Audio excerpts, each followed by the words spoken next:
Bismillahirrahmanirrahim. Assalamualaikum warahmatullahi wabarakatuh. Ahlan bikum min jadid di dalam Ramadan series kita dengan tema Beningkan dari Hati. Kita masih membahas, ini adalah episode terakhir di YouTube, membahas tentang tafsil madakhili syaitan ilal qalb, penjelasan tentang jalan-jalan masuknya syaitan ke dalam hati, supaya syaitan mengendalikan hati kita, akhirnya mengendalikan diri kita secara utuh. Seperti kata Syekh Said Hawa, bahwa hati itu adalah bentengnya kita. Kalau benteng sudah dikuasai oleh syaitan, maka diri kita seutuhnya dikuasai oleh syaitan. Sehingga kita harus hati-hati menutup celah-celah dan pintu-pintu masuknya syaitan ke dalam benteng hati tersebut. Nah, di antara madakhil atau celah dan pintu masuknya syaitan lainnya adalah al-jahl, kebodohan teman-teman, atau al-awam, keawaman kita terhadap ilmu agama khususnya. Kenapa kebodohan ini menjadi jalan masuknya syaitan? Karena orang yang awam, yang bodoh, yang tidak punya ilmu itu cenderung melakukan sebuah kesalahan dan dia mempertahankan kesalahannya. Apalagi ketika orang yang bodoh ini melakukan hal yang bukan di bidangnya, mengambil amanah bukan bagian dia, berbicara bukan yang dia kuasai, ini sangat berbahaya. Dia bukan hanya mengundang syaitan untuk menguasai dirinya, tetapi dia juga membuka celah syaitan menguasai banyak orang. Makanya ketika orang yang tidak punya ilmu bicara tentang agama, lalu dia mengeluarkan fatwa sesukanya dia, senyamannya dia, lalu fatwa itu menyesatkan banyak orang, maka ini sebuah madakhilus syaitan yang paling berbahaya, pintu masuknya syaitan yang paling berbahaya, yang merugikan dirinya dan orang lain. Maka solusinya apa? Ya belajar. Kita harus belajar. Jangan malu untuk mengatakan Allahu a'lam. Saya nggak tahu, jangan malu. Daripada kita mengatakan memaksa untuk menjawab, lalu nanti kita akan membuat orang celaka, bahkan kita harus mempertanggungjawabkannya di hadapan Allah, itu lebih berat lagi teman-teman. Kalau bisa kita jangan bicara kecuali apa yang kita mengerti, dan kita make sure bahwa kita memang tahu dan ngerti, punya referensi yang jelas tentang hal tersebut. Nabi SAW pernah memberikan sebuah contoh bagaimana syaitan itu mengelabui orang yang bodoh tentang ilmu agama, khususnya ilmu akidah.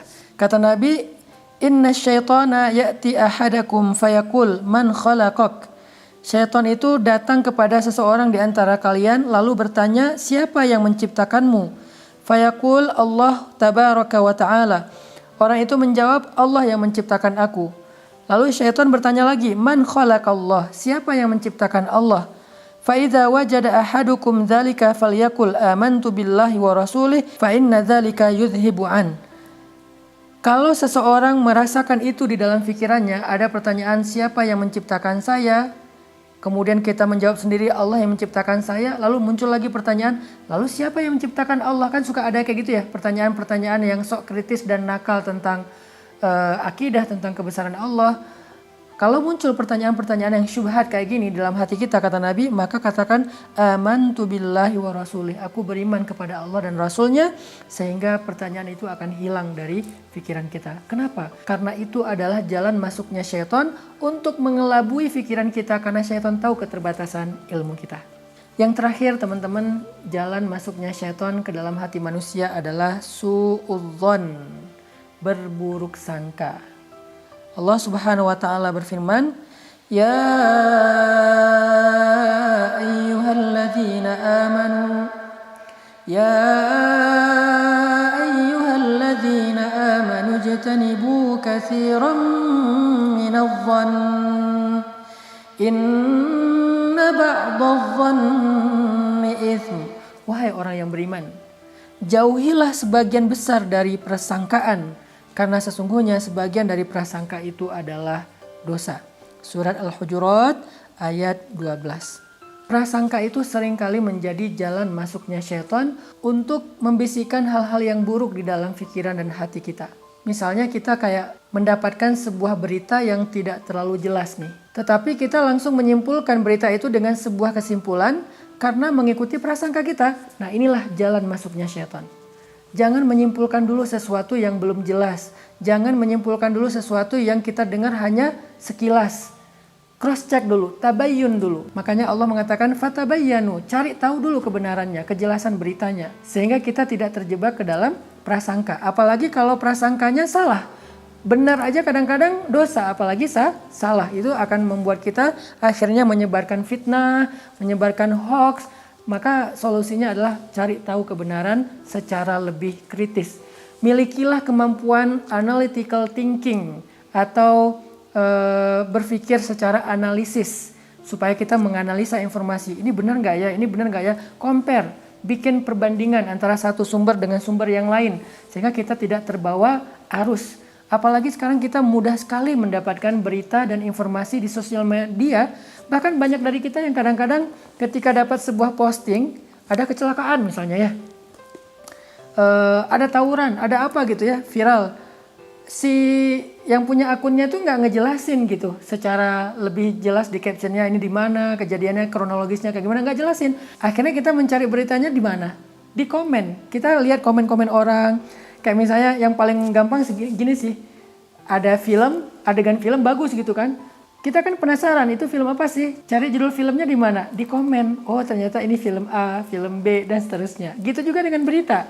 Nah karena saking mudahnya kita mendapatkan informasi tapi referensinya nggak jelas, maka kita harus lebih analytical thinking, lebih menganalisa lagi dalam menalar sebuah berita. Nggak boleh sembarangan kita menerima. Apalagi berita politik, berita yang sifatnya sosial, sehingga kita akhirnya mudah menyimpulkan lewat prasangka kita. Wah dasar suaminya jahat ninggalin istrinya, dasar istrinya selingkuh, dasar pemerintah begini, dasar ulama begitu, dan seterusnya. Kita ikutin prasangka hanya lewat sebuah postingan, hanya lewat komen, kita ikutin banyak komen-komen orang, terus kita nimbrung di situ ngikutin suara terbanyak. Ini namanya suudzon, prasangka buruk yang membahayakan kita sehingga masuklah syaitan untuk mengendalikan pikiran kita. Pernah Nabi SAW suatu ketika sedang berjalan dengan salah satu istri beliau. Jadi ini dikisahkan oleh Sofia binti Hai. Jadi istri Nabi Sofia sedang jalan dengan Nabi pulang dari itikaf. Jadi waktu itu Sofia istri Nabi itu menemani Nabi itikaf di masjid, tapi udah kemalaman. Akhirnya Nabi keluar dari masjid mengantarkan Sofia pulang. Nah karena perjalanan dari masjid ke rumah Sofia itu agak gelap, di tengah jalan Nabi berpapasan dengan dua orang sahabat. Dua orang sahabat ngelihat Nabi lagi jalan sama seorang perempuan, sama seorang cewek. Mereka kemudian menghindar. Karena mereka takut Nabi merasa malu ketahuan jalan dengan cewek. Akhirnya mereka menghindar masuk ke sebuah gang. Nabi tahu ada mereka. Akhirnya Nabi memanggil. Kesini dulu kata Nabi. Ini adalah Sofia istri aku. Aku bukan jalan sama orang lain yang bukan mahram aku gitu.